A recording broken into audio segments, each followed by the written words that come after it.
بسم اللہ الرحمن الرحیم۔ اس بات کو تو ہم سب جانتے ہیں اور مانتے بھی ہیں کہ ہر شخص نے مرنا ہے۔ کچھ لوگ مر گئے، کچھ لوگ شاید ابھی بھی اس وقت بھی کوئی لوگ دنیا سے جا رہے ہوں گے، کچھ لوگ تھوڑی دیر بعد بھی چلے جائیں گے۔ ایک دن ہم نے بھی چلے جانا ہے۔ قیامت دور ہے، روایات میں بھی آیا کہ قیامت دور ہے، لیکن اس کی دوری جو ہے وہ ہماری نسبت سے دوری ہے، ورنہ جب کسی نے رسول خدا حضرت محمد مصطفیٰ صلی اللہ علیہ وسلم رسول خدا سے پوچھا کہ قیامت کتنی دور ہے، رسول خدا نے 2 انگلیوں کو ملا کے کہا کہ جتنی یہ 2 انگلیاں آپس میں دور ہیں قیامت اتنی دور ہے۔ یعنی گویا قیامت ہمیں لگتا ہے دور نہیں ہے، لیکن برزخ جو ہے وہ دور نہیں ہے۔ موت ہماری دیر سے نہیں ہونی ہے، ہماری موت ہونی ہے بہرحال۔ قیامت جب آئے گی سب اٹھائے جائیں گے قبر سے، لیکن جب انسان مر جاتا ہے تو دوسرے عالم میں چلا جاتا ہے۔ یہ جو عالم ہے، جو مرنے کے بعد کا عالم ہے، انسان ظاہری طور پر تو قبر میں دفناتا ہے، لیکن قبر ایک نماد ہے، ایک جگہ ہے، ایک نشان ہے۔ اصل میں وہ عالم جو ہے وہ عالم برزخ ہے۔ بدن آپ یہاں دفنائیں، بدن تو کچھ عرصے رہتا ہے، خاک میں مل جاتا ہے کیونکہ خاک سے آیا ہے۔ روح کہاں جاتی ہے؟ روح جہاں جاتی ہے ساری جو ہے وہ محنت اسی کی ہے۔ اور اہل بیت علیہ الصلوۃ والسلام نے اللہم صلی علی محمد وعلی محمد کہا کہ ہم شفاعت کریں گے تمہاری، مگر ہم قیامت میں تمہاری شفاعت کریں گے۔ برزخ میں شفاعت نہیں ہے۔ برزخ جو آپ عمل کر رہے ہیں برزخ وہی ہے۔ اب یہ کہ بہرحال کیونکہ بہت ضروری ہے عزیزان محترم آج کے دور میں ان باتوں کو سمجھنا، کیونکہ ہم مادے میں یعنی دنیا میں اتنے زیادہ گھس گئے ہیں، اتنی زیادہ دنیا ہمارے اندر آ گئی ہے کہ ہم بھول گئے ہیں۔ ہم روز دفنا بھی رہے ہوتے ہیں لوگوں کو، لیکن یہ بھول جاتے ہیں کہ ہم نے بھی ایک دن جانا ہے یہاں۔ تو جہاں ہم نے جانا ہے، جس جگہ ہم نے رہنا ہے اور قیامت تک رہنا ہے، قیامت سے پہلے ہم نے وہی رہنا ہے، تو وہاں کے لیے کیا انتظام کر کے ہم جا رہے ہیں؟ یہاں آپ بعض اوقات مثال کے طور پر آپ پہلے پنڈی میں رہتے تھے، پھر آپ نے بولا میں نے کہیں زمین خریدی ہے، پلاٹ لیا ہے، تو پھر آپ کہتے ہیں کہ بھئی وہاں شفٹ ہوں گے، چلو اچھا گھر بناؤں، اپنے حساب سے بناؤں، آہستہ آہستہ بناؤں۔ کیوں؟ دروازے اچھے ہوں، نل اچھے ہوں۔ کیوں؟ وہ بھائی رہنا ہے، ایک ہی دفعہ اچھا بناؤں پھر بار بار تو نہیں توڑے گا آدمی۔ تو آپ اتنی محنت کرتے ہیں، لکڑی فلانی ہو، فلانی جگہ ہو، بہرحال جو لوگ ایکسپرٹ ہیں ان چیزوں کے وہ بہتر جانتے ہیں۔ کیوں؟ کیونکہ وہاں آپ کہتے ہیں کہ میں نے وہاں رہنا ہے، یا یہ تو ایک بہرحال سفر ہے، یا مثال کے طور پر آپ یہاں سے دوسرے شہر جا رہے ہو، دوسرے ملک جا رہے ہو، تو اب جہاں جا رہے ہیں تو آپ پہلے سے پریشان ہوتے ہیں، وہاں موسم کیسا ہے، جگہ کیسی ہے، کھانا کیسا ملے گا، مجھے کیا لے کے جانا چاہیے، کتنے دن کا سفر ہے، ہفتے کا سفر ہے، 10 دن کا سفر ہے، کپڑے کیسے رکھوں، سردی تو نہیں ہے وہاں زیادہ۔ یہ ساری چیزیں کیوں کرتے ہیں؟ کیونکہ اگر آپ نہیں کریں گے تو آپ کیسے رہیں گے وہاں؟ یہ عقل انسان کی کہتی ہے کہ بھی انسان تیاری کر کے جائے۔ تو جہاں ہم نے رہنا ہے اتنے عرصے پتہ ہی نہیں ہے۔ حضرت آدم سے لوگ جو انتقال کر گئے ابھی تک برزخ میں ہیں، کتنے ہو گئے، کتنے سالوں ہی ہو گئے، کہاں ہے وہ؟ سب برزخ میں۔ تو جہاں اتنا رہنا ہو آدمی نے وہاں کے لیے کیا انتظام کر رہا ہے؟ وہاں پلاٹ خریدا ہے کہ نہیں خریدا؟ وہاں پلاٹ، یہاں تو کارنر کا پلاٹ لیتا ہے آدمی، اچھا ہو، کارنر کا ہو، ہوا آئے، روشنی آئے۔ وہاں کیسا پلاٹ چاہیے؟ وہاں اس جگہ میں کون سی چیزوں کی ضرورت ہے؟ یہ انسان کی عقل اس بات کو مانتی ہے کہ ہمیں یہ سوچنا ضروری ہے۔ روح جو ہے وہ وہی رہے گی، کیونکہ انسان روح اور بدن سے مل کے بنا ہوا ہے۔ روح نکل رہا ہے، ڈیڈ باڈی ہو جاتی ہے، روح ہے تو انسان زندہ ہے. سب سے پہلے جب انسان کی روح بدن سے نکلتی ہے اس کی شناخت چھین لیتی ہے اس سے. کوئی یہی نہیں کہتا کہ فلانا شخص، لوگ کہتے ہیں میت پڑی ہوئی ہے.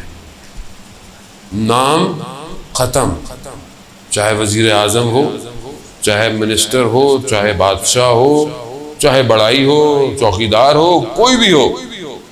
کیا ہو گیا؟ میت ہو گئی. کیوں؟ ہاتھ لگایا تو غسل واجب ہے. سمجھ لیا آپ نے؟ جتنا اپنے آپ کو بنا کے پھرتا تھا میں ایسا برانڈڈ پرفیوم لگا کے برانڈڈ کپڑے پہن کے گھومتا تھا، جیسے ہی گیا غسل میت سے پہلے اگر آپ نے اس کو ہاتھ لگا لیا تو آپ کے اوپر غسل واجب ہو جاتا ہے. پروردگار اتنا معتبر آدمی تھا. ہاں جب تک روح تھی، جب تک روح تھی، روح لے لی کہانی ختم. تو پھر اس کا مطلب ہے کہ سب سے زیادہ امپورٹنٹ روح ہے. تو ہم اپنے بدن کو تو بہترین خوراکیں دیتے ہیں، کھانا پینا اچھی جگہ دینی بھی چاہیے. روح کو کیا خوراک دے رہے ہیں؟ اور روح کو خوراک کون دے گا؟ ہم تو پھنسے ہوئے ہیں نا، ہم تو اسی میں پھنسے ہوئے ہیں. جوان ماشاءاللہ، پہلے آج کل تو وہ بھی کووڈ میں وہ بھی ختم، ورنہ پہلے جوان تھوڑی گیم کھیلتے، ورزش کرتے تھے، تھوڑا جم وغیرہ جاتے تھے. اب تو ہر کوئی موبائل کے آگے بیٹھا ہوا ہے، یا تو گیم کھلوا لو ان سے یا پھر فیس بک انسٹاگرام دکھا دو. ختم ہو گیا اب جوان، اچھا خاصا جوان ختم ہو گیا. اب باڈی کو کیوں بناتا تھا؟ بدن اچھا ہو، خوراک اچھی ہو. روح کو خوراک دے رہے ہیں؟ نہیں دے رہے. اگر روح کو خوراک نہیں دی، اس کو چاہیے، اگر آپ نے اس کو صحیح جگہ سے نہیں دی تو وہ کہیں اور نکل جائے گی. یاد رکھیے، روح کا تعلق بدن سے. اگر آپ نے برزخ کو ٹرائی کرنا ہے زندگی میں، تو جب آپ سوتے ہیں روح چلی جاتی ہے کہیں، لیکن تعلق کو چھوڑتی نہیں ہے، بدن سے تعلق رکھتا ہے. جیسے ہی جھٹکا مارتا ہے آنکھ کھل جاتی ہے. کیوں؟ تعلق ہوتا ہے. اگر ہمیشہ نکل جائے تو بس بندہ مر جاتا ہے. اور آپ دیکھتے ہیں کبھی آپ یہاں ہیں کبھی آپ وہاں ہیں، الوژن سا ہے، نظر نہیں آ رہا ہے. کیوں؟ کیسے آپ اچانک کبھی ادھر کبھی ادھر، کبھی اچھی جگہوں پہ ہوتے ہیں، زیارت کر رہے ہوتے ہیں، کبھی کہیں ہوتے ہیں، کبھی اپنے آبائی جگہ چلے جاتے ہیں، کبھی بچپن میں چلے جاتے ہیں. کیسے؟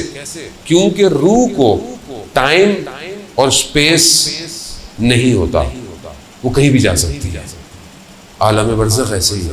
عالم برزخ ایسا نہیں ہے، اس کا میڈیم کوئی اور ہے. بہرحال تھوڑی سی مشکل باتیں ہیں، لیکن بہرحال سننی تو ہیں بہرحال ابھی، کیونکہ جانا تو ہے وہاں نا، کہیں نہ ایک دن تو جانا ہی ہے وہاں پہ. تو یہ نہ وہاں جا کے بولے لے اتنے سارے مولانا آتے تھے کسی نے بتایا ہی نہیں ہے. تو میں نے کہا چلو ایک دفعہ بتا دو. عزیزان و صلوات بھیجتے محمد و آل محمد.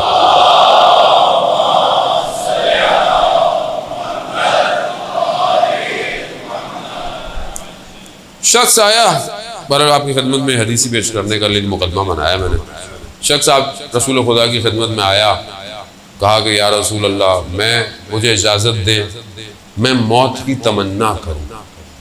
موت کی تمنا کروں. قرآن بھی کہتا ہے بہرحال کہ جو لوگ یہ دعوے کرتے ہیں، وعدے کرتے ہیں، وہ موت کی اگر سچے ہیں تو موت کی تمنا کرے. موت کی تمنا کیا کرے؟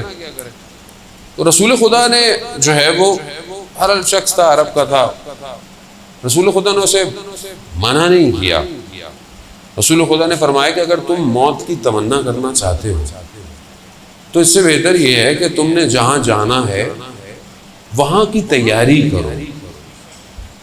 اب ایک شخص تمنا کرے میں نے پڑھنے جانا ہے، دوسری یونیورسٹی میں جانا ہے، تمنا ہے، لیکن تیاری تو کرنی پڑے گی نا. مارکس اچھے لائے، تیاری کرے، ایڈمیشن کرے، سارے کام کرے. اب صرف تمنا سے کچھ نہیں ہونے والا.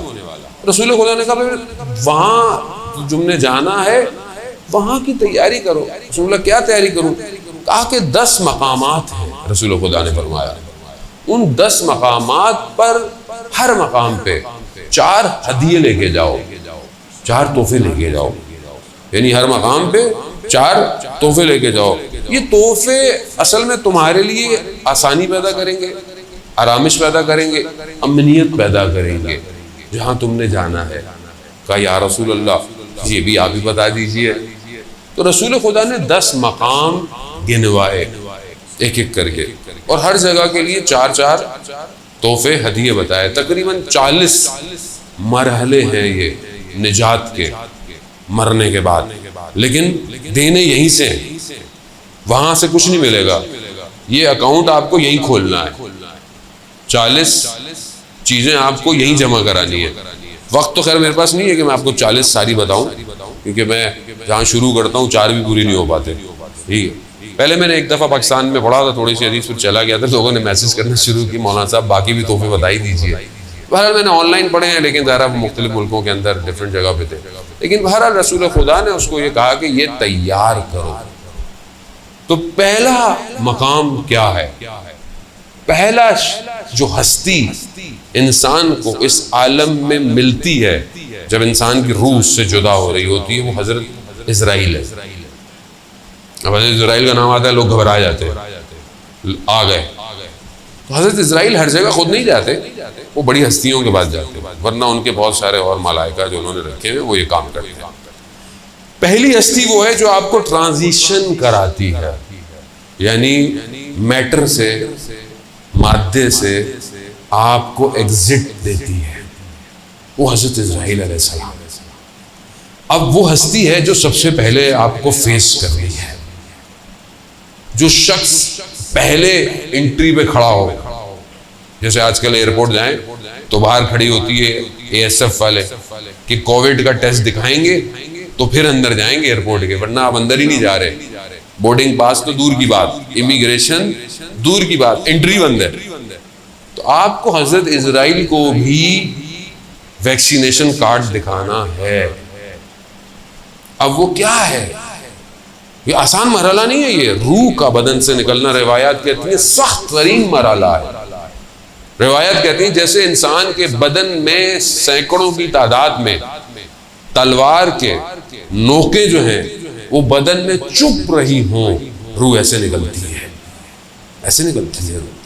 اگر ہم چاہتے ہیں کہ ہماری روح آرام سے نکلے تو روایات میں ہے کہ ماہ رجب کے آخری روزے رکھو، آخری روزے جو ہیں ماہ رجب کے، تاکہ تمہارے بدن سے روح بہت آرام سے نکلے. ایسا نہیں ہے. خوب ظاہر ہے ہر چیز کا حل تو بتایا ہے. اب جب یہ روح نکلنے کا آتا ہے تو حضرت جبرائیل ظاہر آ جاتے ہیں اور انسان کو لے کے چلے جاتے ہیں، روح کو نکال لیتے ہیں. آیت اللہ قمشی فرماتے تھے مفسر قرآن کہ روح مجرد ہے، دوسرا عالم ہے، بدن مادہ ہے اس عالم کا. جب روح نکلتی ہے نا تو یہ بدن نکلنے نہیں دیتا. روح اوپر جانا چاہتی ہے، بدن نیچے کھینچتا ہے، اور یہ کشمکش تکلیف دیتی ہے، تکلیف دیتی ہے. وہ کہتے ہیں جتنا تم دنیا میں ڈوبے رہو گے، مرتے وقت یہ روح کو کھینچے گا. اور یہ عمل اتنا لمبا چلتا ہے کہ جو انسان کی زیادہ خواہش ہوتی ہے اس طرف روح کو کھینچا جاتا ہے، اور یہ تکلیف دہ عمل ہوتا ہے، کھینچتا ہے یار. اور اگر آپ ساری زندگی پروردگار کی طرف تو روح بڑے آرام سے نکل جاتی ہے، آرام سے اوپر چلی جاتی ہے. اب 4 تحفے جو ہیں وہ حضرت جبرائیل کو دینے ہیں، رسول خدا نے فرمایا. رسول خدا فرماتے ہیں کہ پہلا تحفہ جو ہے وہ جو حضرت جبرائیل کو چاہیے وہ یہ ہے کہ آپ نے اپنی زندگی میں کسی کا حق نہ کھایا ہو. اگر آپ نے کسی کا زندگی میں حق کھایا ہے تو یہ پہلے گیٹ پہ ہی آپ کو مشکل شروع ہو جائے گی. اب آپ نے زندگی میں حقوق الناس، ہم جانتے بھی ہیں حقوق العباد اللہ کی عبادت ہے اور ایک حقوق الناس ہے. آپ مسجد میں بہت اچھے رہیں لیکن آپ گھر میں اپنے والدین کا احترام نہیں کریں، اپنی زوجہ کا احترام نہیں کریں، اپنے بچوں کے ساتھ آپ کا اخلاق اچھا نہ ہو، بہن بھائی ہمسایوں کے ساتھ اچھے نہ ہو، کوئی فائدہ نہیں. اللہ کو ایسی بندگی نہیں چاہیے. آپ وہی ہو کہ جب یہاں سجدے کر رہے ہیں تو لوگوں کے ساتھ بھی آپ کا رویہ اچھا ہونا چاہیے. اسی لیے پہلی چیز جو پھنسائے گی یہ پھنسائے گی. ویسے بھی بہرحال والد کی مجلس ہے اور خدا ان کی مغفرت فرمائے. ماں باپ کے لیے قرآن نے جو استعمال کیا لفظ قرآن میں ہے کہ والدین کے آگے اف اف نہیں کرو. امام جعفر صادق علیہ السلام ارشاد اللہم صلی علی محمد. امام فرماتے ہیں کہ اگر اس سے کوئی کم لفظ ہوتا تو قرآن اس کی تاکید کرتا. اس سے اور کوئی کم لفظ نہیں ہے. یعنی اف ہم تو پتہ نہیں کیا کہ والدین کے آگے. آپ کو کیا پتا یہ زمانہ وہ زمانہ آپ پرانے زمانے کے. کتنا انسان جو ہے وہ اس مشکل کے اندر پھنسا ہوا ہے خاص طور پہ والدین کے آگے. جبکہ روایتیں خود حضرت محمد مصطفیٰ صلی اللہ علیہ وآلہ وسلم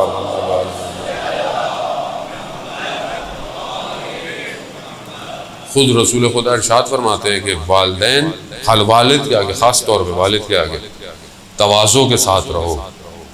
والد کو اس کے نام سے مت پکارو اور اگر چل رہا ہو تو اس کے آگے مت چلو اور اگر تم بیٹھے ہوئے ہو وہ آ جائے تو کھڑے ہو جاؤ. یہ روایات ہیں. والد کا احترام ہے. چاہے وہ 10 دفعہ کمرے میں آئے 10 دفعہ کھڑے ہو. اس نے تمہیں انگلی پکڑ کے چلنا سکھایا ہے. تم چل نہیں سکتے تھے اس نے تمہاری انگلی پکڑی ہے. آج جب چلنے لگے ہو تو آج تم اس کو سکھا رہے ہو. ٹھیک ہے زمانہ چینج ہو گیا ہے ٹھیک ہے چیزیں مگر احترام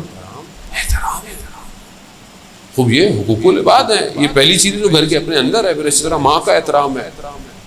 تو عزیزان محترم اب انسان دنیا میں کس طرح رہ رہا ہے. گزر گیا برابر میں سے کسی کی گاڑی پہ نشان لگا دیا. چلتے ہوئے میں گاڑی کھڑی ہوئی تھی آپ گزر گئے نشان لگ گیا. آپ نے بولے جلدی جلدی نکل جاؤ پتہ نہیں چلے. قیامت میں یہ نشان پھنسا دے گا. پھنس جائیں گے. وہ شخص آئے گا بولے گا اس کا جو نقصان کیا تھا مجھے دو. اب آپ وہاں کہاں سے دیں گے. وہاں کریڈٹ کارڈ تھوڑی چلے گا. وہاں پھنس جائیں گے. شخص نجف میں رہتا تھا کسی کو قرض دیا ہوا تھا پیسے واپس نہیں کرتا تھا. تو اس کو کسی نے کہا کہ یہ جو جس نے آپ کے پیسے لیے ہوئے ہیں یہ فلانے عالم کے درس میں جاتا ہے تو آپ ان عالم سے ریکویسٹ کریں تو شاید وہ ان کو تذکر دیں تو یہ آپ کو پیسے واپس کر دے. چلے گئے ان سے ریکویسٹ کی. وہ درس دے رہے تھے. انہوں نے کہا کہ جب میں درس تعلیم سیکھنے سے پہلے میری دکان تھی. ایک دن ایک یہودی میری دکان پہ آیا. اس کا کچھ ایک دھرم بچتا تھا تو میں نے کہا بعد میں لے لینا. اس نے کہا نہیں مجھے ابھی چاہیے. میرے پاس نہیں تھا. میں کہا بعد میں لے لینا میں بعد میں دے دوں گا. کہا نہیں مجھے ابھی چاہیے ابھی چاہیے. خلاصہ وہ چلا گیا. کہتے میں ایک دن سو رہا تھا میں نے خواب میں دیکھا کہ قیامت کا دن ہے اور صراط پہ سے مجھے لے کے جا رہے ہیں ملائکہ اور ایک دم آگ ہے ایک طرف باہر نکلا اور مجھے کہتا ہے کہ میرا ایک دھرم واپس کرو. میں نے کہا کہ میں یہاں کہاں سے تمہیں ایک دھرم واپس کروں. میں نے ملائکوں کو کہا کہ اس کو آپ ہٹائیں. کہا یہ معاملہ دنیا میں طے کر کے آنا تھا ہم نہیں ہٹا سکتے اس کو. دنیا کا معاملہ ہے. خواہ میں نے بہت کوشش کی مگر نہیں مانا. اس نے کہا بھائی ایک شرط ہے یہ جو میں آگ میں میری انگلی جل رہی ہے یہ میں تمہارے سینے میں لگانا چاہتا ہوں. اب کیا کرتا وہ اس کے پاس آپشن ہی کوئی نہیں تھا.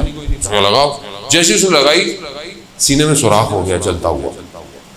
جب یہ اٹھا ایک دم تو اس نے دیکھا اس کے سینے میں سیاہ داغ ہے اور اس نے درس میں کھول کے دکھایا کہ یہ وہ ایک دھرم ہے. عزیزان ہم نہ جانے پتہ نہیں کس کا کتنا آگ کھا جاتے ہیں. کتنا چلتے چلتے ٹھیلے پہ سے کوئی چیز اٹھائی کھا لی چکھنے کے چکر میں بغیر اجازت کے بغیر اجازت طلب کیے 2-4 وہیں کھا لی پھر تلوا لیا.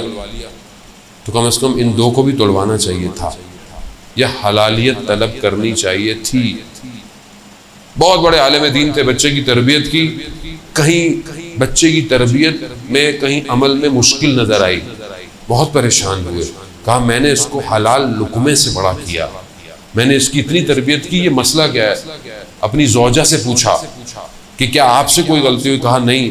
کہا جب یہ حمل میں تھا تب آپ نے تو کوئی ایسا کام نہیں کیا، کوئی ایسی چیز تو نہیں کی؟ تو انہیں یاد آیا کہ جب یہ حمل میں تھا تو میں ایک دفعہ پھل والے انار کا ذائقہ چکھنے کے لیے کہ انار میٹھا ہے یا کھٹا ہے، میں نے سوئی کو انار میں ڈالا تھا خالی، اور اس کو نکال کر سوئی کو چکھا، بس اس نے اثر دکھا دیا۔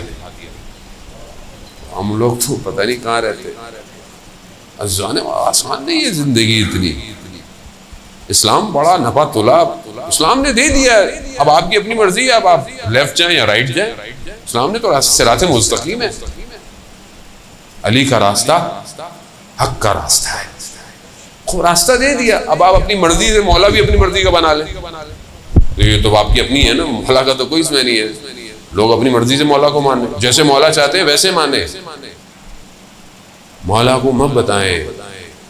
لوگ تھے جو مولا کو بھی مولا ایسے کر لیں ویسے کر لیں، مولا ہے کائنات کا، راستہ یہی ہے جانے محترم۔ لیکن حقوق الناس بہت جو ہے وہ ضروری ہے، اسے گھبرائے نہیں جاتا، کیونکہ بہرحال مجلس ترہیم کی مجلس ہے، وہ ایسی پڑھی جاتی ہے، مطلب یہ دنیا کا سٹینڈرڈ ہی یہی ہے، ہر چیز کا ایک سٹینڈرڈ ہوتا ہے کہ جب کسی کی فوتگی کی مجلس پڑھو تو لوگوں کو تیار کرو کہ انہوں نے بھی مرنا ہے بھائی، صرف ثواب نہیں کمانا آگے، ان کو تو جو ملے گا ملے گا، وہ جو چلے گئے، لیکن جو زندہ ہیں وہ تو صحیح ہو جائیں پہلے۔ تو اب یہ پہلی چیز جو حضرت جبرائیل کو دینی ہے، حقوق کو دینی ہے۔ اب آپ خود اپنے اپنے حقوق جو ہے وہ سیٹ کر لیں گے، کیا کیا حقوق ہیں۔ بہن بھائیوں کے ساتھ ناراضگی تو نہیں ہے، حق تو نہیں کھا لیا بہن کا، ہمارے یہاں یہ بھی بڑے مسائل ہیں، ادھر کا ادھر کھا لیا، ادھر کا ادھر کھا لیا، جو بھی ہم آفس میں پتہ نہیں کیا کیا ہے، آفس میں اسٹیشنری آئی بغیر اجازت کو اٹھا کے لے آئے، حرام ہے بغیر اجازت کے، آپ اجازت لیں، آسان نہیں ہے جانے محترم۔ پھر بولتے ہیں اولاد جو ہے وہ ہماری خراب ہو گئی، اولاد کیسے خراب ہوگی؟ یہی ہوگا، آفس کا ٹائم پہ بیٹھے ہوئے فون پہ باتیں کر رہے ہیں، وہ جو اتنے گھنٹے آپ نے ضائع کیا وہ حرام ہے، حساب دینا ہے آپ کو، یا آپ کو پتا ہو آفس والوں کو کہ آپ 6 گھنٹے کام کرتے ہیں، 2 گھنٹے باتیں کرتے ہیں، حلال کرنا پڑے گا جانے محترم۔ امام کے پیچھے وہی چلے گا جو حلال سے چلتا ہو، ہر کوئی نہیں پہنچ سکتا ہے امام تک، باطن صاف چاہیے۔ دوسرا تحفہ جو حضرت جبرائیل کو دینا ہے وہ یہ دینا ہے کہ آپ کے واجبات فوت نہ ہوئے گئے۔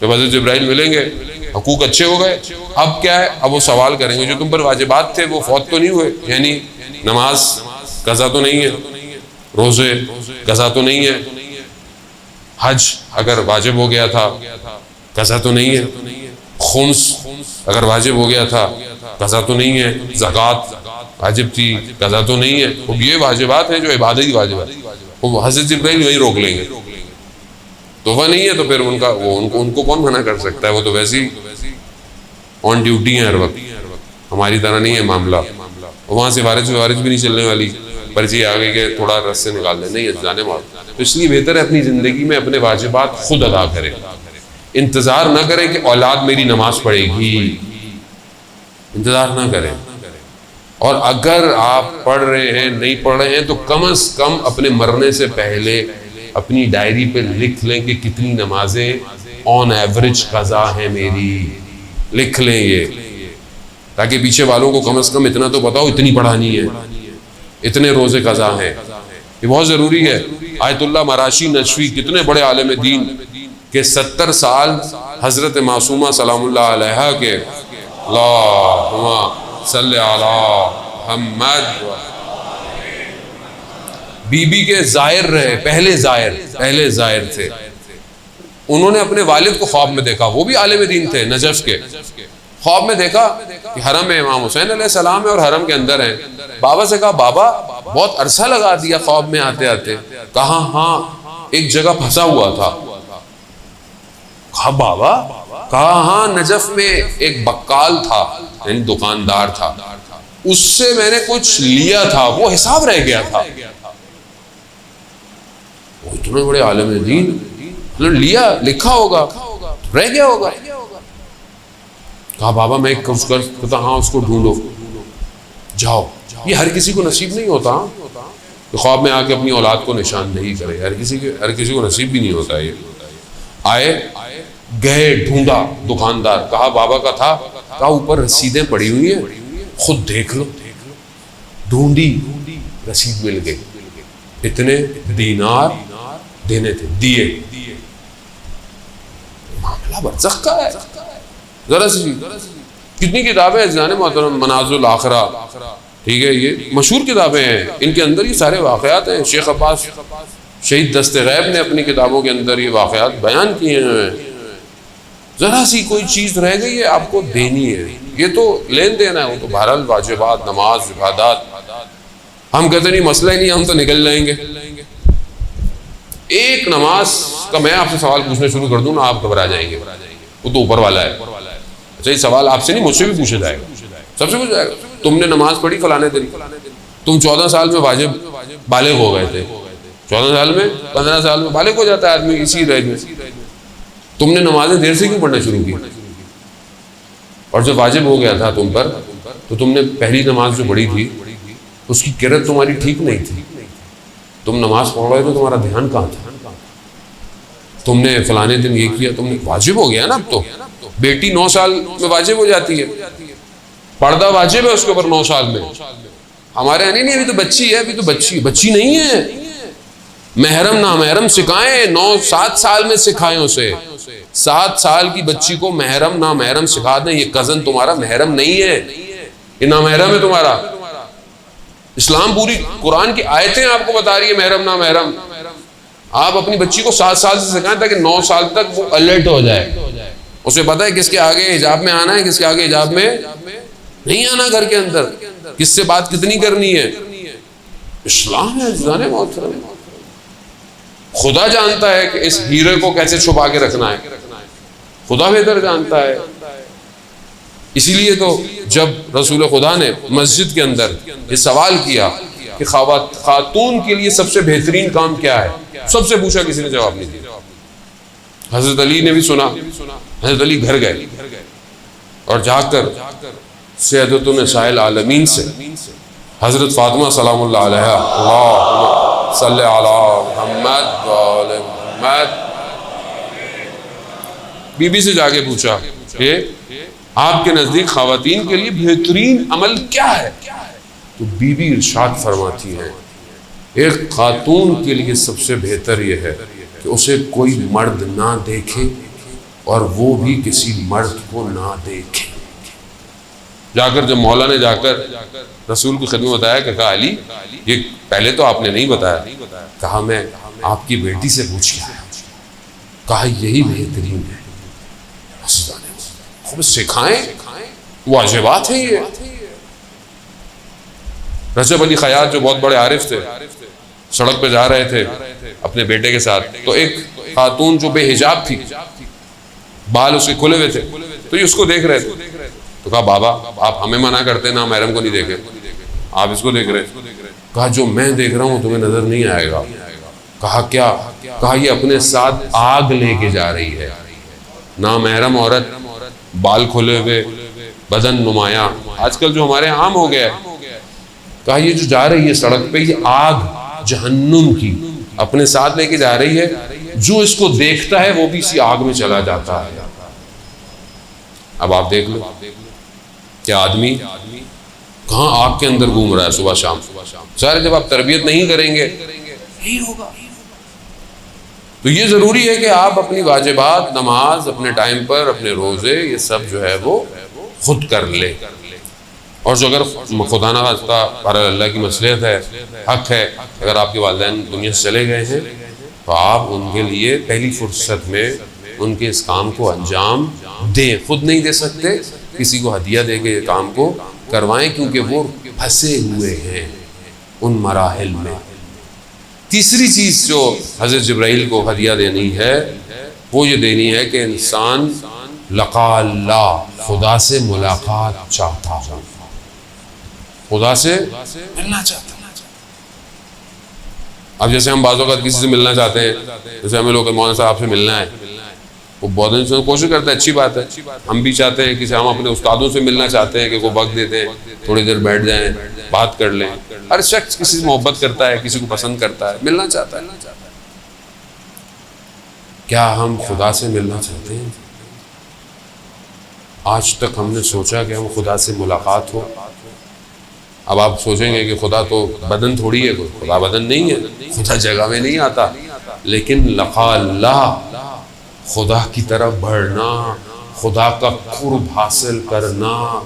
خدا تو قریب ہے ہمارے شہرک سے بھی زیادہ، لیکن ہم قریب ہیں اس کے. کیا ابھی میں رات کی تنہائی میں بیٹھ کر گریہ کیا، خدا تیری محبت میں تجھ تک پہنچنا چاہتا ہوں، خطا کار ہوں پروردگار، غلطیاں کرتا ہوں، گناہ کرتا ہوں، مگر تیرا بندہ ہوں پروردگار، کہاں جاؤں میں؟ سارے دروازے بند ہو جائیں، تیرا دروازہ تو ہمیشہ کھلا رہتا ہے. تیرا دروازہ مسجد، امام بارگاہ، چرچ، مندر نہیں ہے. تیرا دروازہ تو ہر وقت کھلا رہتا ہے پروردگار. اس لیے امام علی علیہ الصلوۃ والسلام ارشاد فرماتے ہیں، اللہم صلی علی محمد وآل. امام فرماتے ہیں کہ پروردگار جنت میں رہوں گا تو مجھے خوشی ہوگی، لیکن جب میں مسجد میں ہوتا ہوں پروردگار تو میں تیری خوشی کے لیے مسجد میں بیٹھتا ہوں. یعنی جہاں خدا خوش ہو وہ ہم کتنا کام کرتے ہیں. ہم ایک دوسری خوشی کے لیے کام کرتے ہیں، رشتہ دار خوش ہو جائیں، فلانا خوش ہو جائے، فلانا راضی ہو جائے. کبھی ہمیں اللہ کی خوشی کے لیے کام کیا؟ کوئی اچھا کام کر لے، کسی کو پتہ ہی نہیں چلے. نیکی ایسے کرو کہ تمہارے بائیں ہاتھ کو خبر نہ ہو اگر دائیں ہاتھ سے کی ہے. لیکن ہم آ ہی نہیں پاتے. کوئی کام ہم سے ہو جائے ہم تو محلے کو نہ بتائیں، اور جب تک تو فیس بک پہ سٹیٹس نہ ڈالیں آج کل تو پتہ کیسے چلے گا کہ نیکی کی ہم نے. اللہ کے لیے کیا کرتے ہیں آپ مجھے بتائیں. بولا میں نماز پڑھتا ہوں، میں نماز پڑھتا ہوں. حضرت موسیٰ سے بھی سوال ہوا تھا، پروردگار نے کہا کہ اے موسیٰ ہمارے لیے کیا ہے؟ کہا پروردگار نماز ہے، عبادت ہے. کہا نہیں وہ تو تم اپنے لیے پڑھتے ہو، ہمارے لیے کیا ہے؟ کیا ہے پورا دن 24 گھنٹے میں اللہ کے لیے کیا ہے؟ سوچیں عزیزان محترم، یہ ساری کائنات بنی کس لیے؟ کس لیے 1,24,000 بھیجے؟ کس لیے 12 امام بھیجے؟ کس لیے؟ اس کے لیے. امام حسین علیہ السلام نے قربانی کس کے لیے دی؟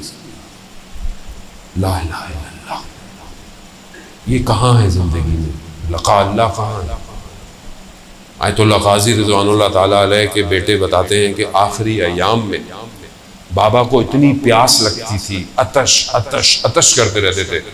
ہم برف ڈال کے پانی ان کو دیتے تھے، پیتے تھے، مگر ان کی پیاس نہیں بجھتی تھی.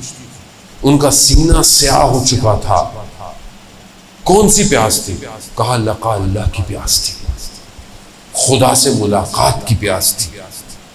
اتنا سر سجدے میں ہوتا تھا کہ کوئی آتا تھا کھڑا ہو کے واپس چلا جاتا تھا، سر سجدے سے نہیں ہٹتا تھا. اتنا اپنے وجود میں خدا کے قرب کے لیے تڑپتے رہتے تھے. کہاں سے ملا؟ سب اہل بیت. جس کو یہ دے دیں آپ کیسے جائیں گے اللہ تک؟ باب اللہ یہی ہے، ید اللہ یہی ہے، عین اللہ یہی ہے، وجہ اللہ یہی ہے. یہاں آئیں گے تو وہاں جائیں گے. اب یہ خدا کی مرضی ہے، خدا نے نہیں کو دروازہ بنایا. ابھی آنا ہے ادھر سے آؤ، باہر سے نہیں آنا ہے. ادھر ادھر سے میں ایکسیپٹ ہی نہیں کرتا. وہ کہتے ہیں زیارت جامع کبیرہ جو 10ویں امام سے ہمیں تحفہ ملا ہے، معرفت اہل بیت ہے، وہ معرفت امام ہے. زیادہ پڑھ دو تو وہ بولی گھبرا جائے گی، ہم تو ہلکا ہاتھ رکھتے ہیں. زیادہ پڑھ دیے کہ امام کہتے کیسے ہیں تو پریشان ہو جائے گی پبلک. امام آسان نہیں ہے، رحمت موصولہ ہے پروردگار کی طرف سے. یہ سب ہوائیں، فضائیں، یہ برکتیں، یہ نیکیاں، پھولوں کا کھلنا، سب امام کے وجود کی وجہ سے. اور امام کے وجود ہی کے ذریعے سے توحید تک پہنچنا ہے. یہی دین ہے. دین کوئی سختی نہیں ہے. دین آپ سے کوئی بہت زیادہ نہیں مانگ رہا. ایسے ہی کرو بس، جو بھی رہو، موچی رہو یا بادشاہ رہو، اللہ کے رہو، بندے رہو، خدا بندگی چاہتا ہے۔ یہ لقا اللہ اپنے اندر پیدا کرے، خاص طور پہ جو جوان ہے، ماشاءاللہ جوان ہے، آپ کو اللہ نے جوانی دی ہے، بڑھاپے میں تو تسبیح ہاتھ میں پکڑ لی اور یہ ہوتا تو میرا آپشن نہیں ہے نا، ابھی تو وہ کام ہی نہیں ہے، اور ویسے نہیں خدا نخواستہ بزرگ با احترام ہے، عبادت گزار ہے پہلے سے، لیکن جوانی میں اگر رات کو اٹھا اور اس کی بارگاہ میں استغفار کیا اور گریہ کیا، سمندر کی مچھلیاں استغفار کریں گی انسان اگر اس کی نظر۔ چوتھی چیز جو حضرت جبرائیل کو دینی ہے، آخری، وقت بھی بہت تیزی سے جو ہے وہ آگے بڑھ گیا، وہ یہ ہے کہ موت کی تمنا کرے، موت سے بھاگے نہیں، ڈرے نہیں موت سے، وہ ڈر کی چیز کا جانا ہی ہے۔ جیسے بچوں نے ایگزامز کی تیاری کی پورا سال، وہ نہیں کہتا کہ پیپر ابھی ہو کل ہو، وہ کہتا ہاں کبھی بھی ہو جائے، میں ہر وقت ریڈی ہوں۔ اور جس نے تیاری نہیں کی ہوئی ہے وہ آخری ٹائم تک 5 منٹ اور دے دو، 5 منٹ اور دے دو، 2 منٹ دے دو، 10 منٹ، اللہ کرے کینسل ہو جائے۔ کووڈ ہے تو اللہ کرے کووڈ میں امتحان، کتنے لوگ پاس ہو گئے کووڈ میں، اچھے نمبروں سے پاس ہو گئے، گھروں میں بیٹھ کے پیپر حل ہو رہے ہیں۔ کمبائن اسٹڈی ہوتی تھی، اب کمبائن پیپر حل ہو رہا ہے۔ اور کافی لوگ بولتے ہیں کہ کووڈ میں ہی PhD کی ڈگری بھی مل رہا ہے، ڈاکٹر بن جائے، ڈاکٹر بھی ایسے نکلیں گے تو پھر کووڈ ہی آئے گا اور کیا ہوگا، ایسی ہوگا۔ جانے محترم کیوں تیار نہیں ہے؟ اگر موت کے لیے تیار ہیں کبھی بھی آ جائے، کیا فرق پڑتا ہے؟ تیار رہیں، تیار رہیں۔ اور کسی کو خدا نے کتنا ٹیکنیکل کام کیا ہوا ہے، موت بتائی نہیں کسی کو کب آئے گی۔ اب آپ کو پتہ چل جائے 4 دن میں جانا ہے تو ٹینشن شروع ہو جائے گی، ایسی ہی ہے نا۔ جیسے وہ مناد الاخرہ میں کتاب میں بیان ہوا کہ کچھ لوگ روزہ عید گئے قبرستان، فاتحہ پڑھنے جاتے ہیں، ایک قبر سے آواز آئی اگلے ہفتے میرے مہمان ہیں۔ اب سارے دوست گھبرا گئے، اب اگلے ہفتے، بس اس کا مطلب ہے کہ ہم بھی جا رہے ہیں، بڑے ٹینشن میں، بڑی جب یہ پوری کر رہے ہیں، پریشان رہ رہے ہیں۔ ہفتہ گزر گیا، موت نہیں آئی۔ سب نے بولا بھائی کیا، کہا کہ چلو پھر قبرستان چلتے ہیں جو آواز آئی تھی۔ اب جیسے ہی وہاں پہنچے اس قبر پہ کہ بھائی آپ نے یہاں سے آواز آئی تھی، اچانک سے قبر کھلی، سیڑھیاں اور راستہ بنا، اور دیکھا کہ اندر بڑا باغ ہے، اندر اتر گئے، دیکھا ایک شخص جو ہے وہ بڑے مسند پہ بیٹھا ہوا ہے، بڑا خوبصورت جوان، کہا آئیے آئیے آپ میرے مہمان ہیں، بڑی خاطر تواضع کی، بہت کھلایا پلایا ان کو۔ تو کہا آپ کون ہیں؟ کہا آپ کے محلے میں ہی تھا میں، مگر ہم نے آپ کو کبھی دیکھا نہیں۔ کہا میں آپ کے محلے کا قصاب تھا، کسائی، گوشت کاٹتا۔ کہا مگر آپ کی شکل، کہاں یہاں خدا نے مجھے نورانی بنا دیا۔ کہا مگر یہ مقام، کہا چند چیزوں کی وجہ سے، میں نماز کا پابند تھا، چاہے میری دکان کے اندر کوئی پورا گوشت بھی خریدنے آتا تھا نا، وقت کا نماز ہو، میں کہتا تھا رکیے میں نماز پڑھ کے آؤں گا۔ اب ہمیں تو تک کسٹمر بھاگ جائے گا، بھائی کسٹمر بھیجا کس نے؟ رازق کون ہے؟ کہا میں نماز۔ دوسرا، میں اپنے والدہ کا بہت احترام، مریض تھی، میں خود جا کر اپنے ہاتھ سے انہیں کھلاتا تھا، اور بھی چند چیزیں تھیں، خدا نے مقام دے دیا۔ حضرت موسیٰ کا مشہور واقعہ ہے، حضرت موسیٰ کو پروردگار نے بولا، کیا پروردگار سے پوچھا حضرت موسیٰ نے، پروردگار میرا ہمسایہ کون ہوگا جنت میں؟ کہا فلانا شخص۔ اب حضرت موسیٰ گئے دیکھنے کے لیے کہ یہ، اس کو دیکھتے رہے، وہ کام کر رہا تھا جو بھی اس کا کام تھا۔ کہا اس میں تو کوئی ایسی کوئی خاص چیز نہیں ہے کہ یہ میرا ہمسایہ ہے۔ کہا میں نے کہا اور تم کیا کرتے ہو؟ گھر چلو۔ گھر میں کیا کرتے ہو؟ گھر گیا تو اس نے رسی ٹنگی ہوئی تھی اور کچھ رسی میں ٹنگا ہوا تھا، اس کو نیچے اتارا تو دیکھا اس کی بوڑھی ماں تھی۔ کہا یہ کیا ہے؟ کہا کیونکہ یہ ہل نہیں سکتی، کچھ کر نہیں سکتی، تو میں ہی سارے کام اس کے کرتا ہوں، کھلاتا ہوں، پلاتا ہوں، دلاتا ہوں، اور جب جاتا ہوں تو اس کو باندھ کے اوپر کر دیتا ہوں کہ تو کوئی جانور اس کو نقصان نہ پہنچے۔ یعنی اتنی خدمت والدین کی، پروردگار خوب، یہی طبیعہ انسان تمنا کرے گا نا پھر نیک کام کرے۔ اذان محترم، عالم دین کہتے ہیں میں نے خواب میں دیکھا کربلا، سید الشہداء کا حرم، شب جمعہ، ایک جوان آیا، اس زری کے سامنے کھڑا ہوا، اس نے زری کے سامنے کھڑا ہو کر امام کو سلام کیا. میں نے دیکھا خواب میں کہ امام نے اس کو جواب دیا اور وہ مسکرایا. میں نے خواب دیکھا. دوسرے دن میں نے دیکھا شب جمعہ، میں بیٹھا ہوا حرم میں اسی جگہ جو میں نے خواب دیکھا تھا، میں نے دیکھا وہی جوان مجھے نظر آیا اور میں نے اس کو غور سے دیکھا تو اس نے سلام کیا.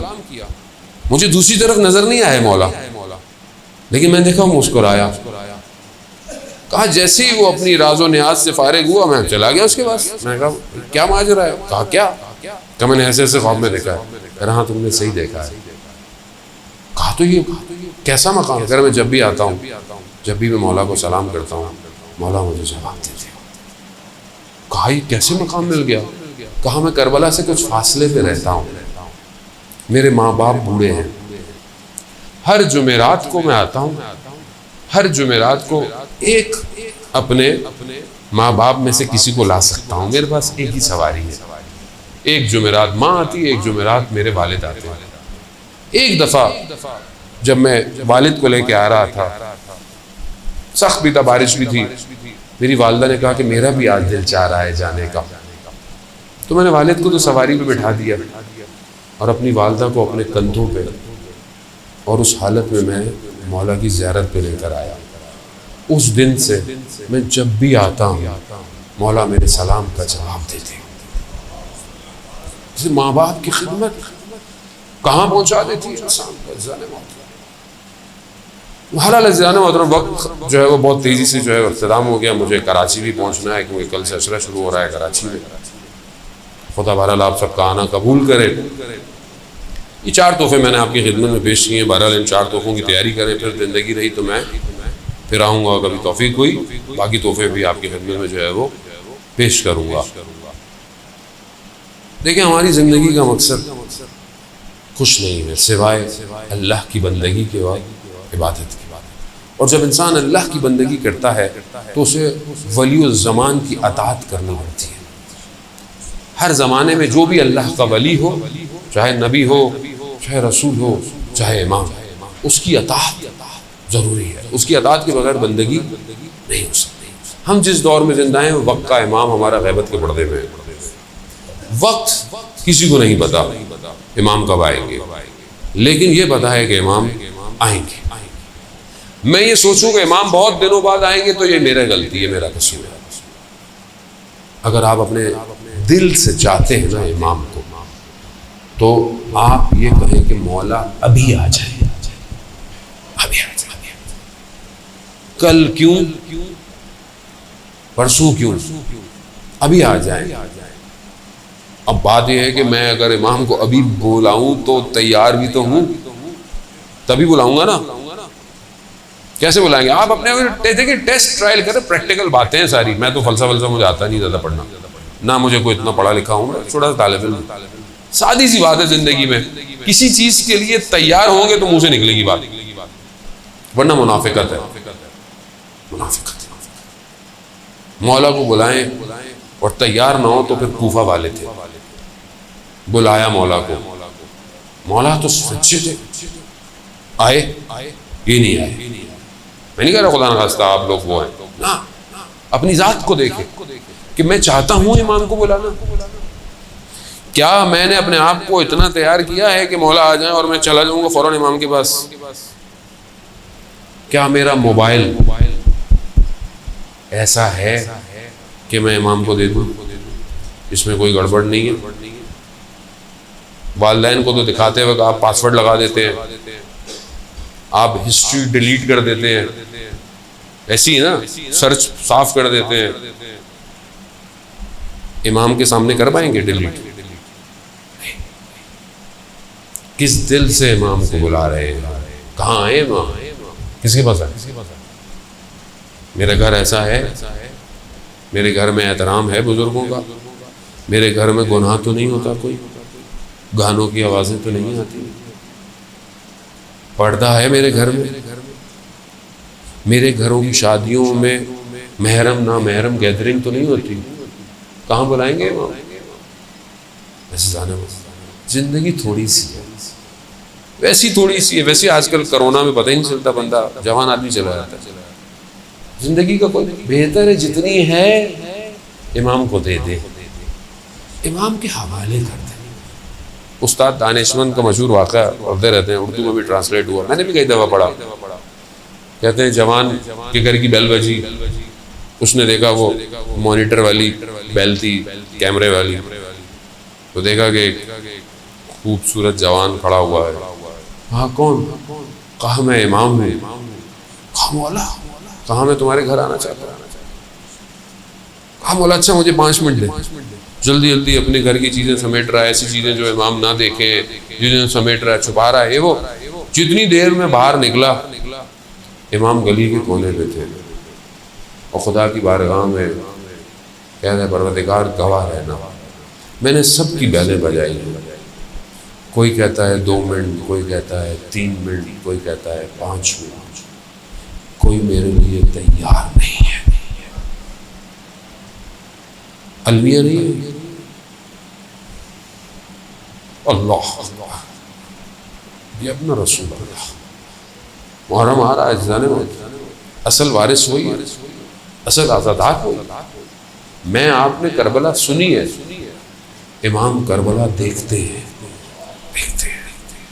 امام کربلا کو نہیں۔ اس لیے امام زیارت نائیہ میں جو جملے پڑھتے ہیں وہ آسان نہیں ہے۔ امام کے سامنے کربلا ہوتی ہے، امام دیکھ رہے ہیں کربلا